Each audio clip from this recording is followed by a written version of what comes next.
വലിയ സങ്കടത്തോടും ദുഃഖത്തോടും കൂടെ എന്റെ പുത്ര നീവിടേക്ക് പോകുന്നു. എന്റെ വാത്സല്യവാനെ നീവിടേക്ക് പോകുന്നു. ഇവർ നിന്നെ എവിടേക്ക് കൂട്ടിക്കൊണ്ടുപോകുന്നു എന്ന് പ്രാവിനെ പോലെ കരയുവാൻ തുടങ്ങി.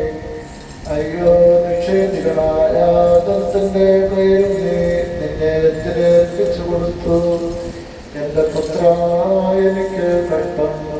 എന്റെ വാത്സല്യവാനെ, എനിക്ക് കഷ്ടം. ഇന്ന് നിനക്ക് എന്ത് സംഭവിച്ചു? ഞങ്ങൾക്ക് വേണ്ടി ഉണ്ടായ അതിന്റെ കഷ്ടാനുഭവം ഞങ്ങളെ പ്രതിയുള്ള നിന്റെ താഴ്മയും വാഴ്ത്തപ്പെട്ടതാകുന്നു.